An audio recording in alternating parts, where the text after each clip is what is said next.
Earth is a prison planet and you're an inmate. You need to wake up and do the work so that you can escape and carry on with your journey. Hi, I'm White Horse and I'm a soul bender. As a chosen one, there is a time when the identity that you were born with expires and you have to step into your role as a chosen one. And when you step into your true identity, that is part of escaping the prison planet. And the identity that you came into this world with is like a placeholder. It's a temporary identity for you to live with, for you to exist under, until such time as you're ready to step into your role. Well, of course, there are people who are born already in their true identity, in their chosen one identity. But for the majority of us, especially us who are now in our adult years, and people who are in their 20s, 30s, because conditions weren't really conducive to you just being born as a chosen one, you had to come in here.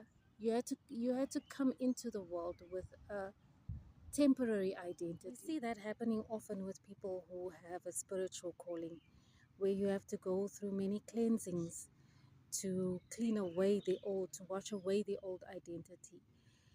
You go through rituals where the old identity is put to rest and you are born anew. And that is the same for every chosen one, whether there's an actual ritual done or whether you navigate that change yourself. It is mandatory. You will not be able to step into your chosen one identity without leaving the old identity behind. And I'll explain to you why. The gifts of that person that they came into the world with, the gifts that that person came into the world with, they expire, right?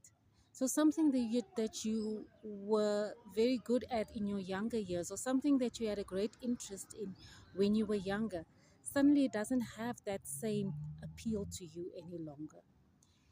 The blessings that you were born with, they get cashed in. By the time you reach the point where you are awakening, it means that you have cashed in all the blessings that you came into the world with. And it's those blessings that have actually powered your current awakening. That the twists and the turns and the windfalls that you have received in life, it was the blessings that brought you to get to this point now. There's curses coming from people who are your opponents, who get incarnated at the same time more or less as you get incarnated. So those curses also, they've run their course. So if you keep sticking to that identity, you will keep operating under those curses. But if you step into your new identity, then the person who was cursed will stop existing, and then the curse will work on who, if there no longer is such a person. If you don't step into your true identity, the tasks that are supposed to be performed by you, the blessings that are due to you, the rewards to be gained, you cannot access that. It is in the performance of your role as a chosen one that all those other desires will be given to you. All those other goals will be met, not by you putting so much effort into those goals as such, but you putting effort into your role as a chosen one. And those are the rewards. And I'm speaking from experience. I'm also going through that transition where you have to step into who you truly are. Me being here online is me stepping away from all those other options, from that old identity that people know me as, and now stepping into my true self. So you can call me by the name you knew me by. It's fine, as long as you accept that that person is no longer available. You can call me, you can speak to my previous identity, and that is fine, as long as you know she's no longer here to interact with you as you knew her before.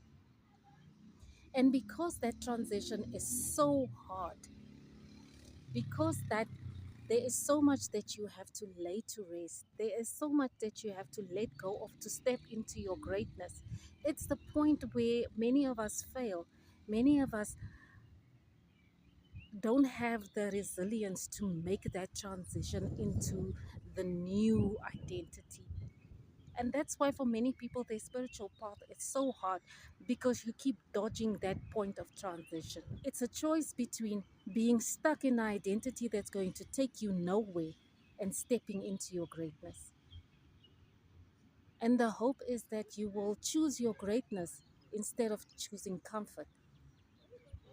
Choose what is magnificent about you rather than choosing what is familiar about you. I could never come here and say it's just about getting your mind right, it's just about meditation.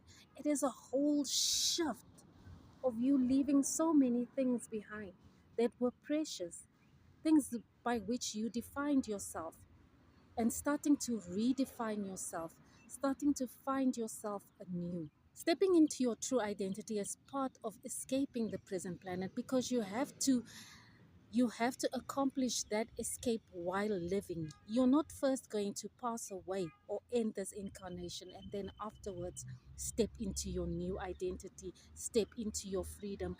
You have to do it consciously now while you have the chance.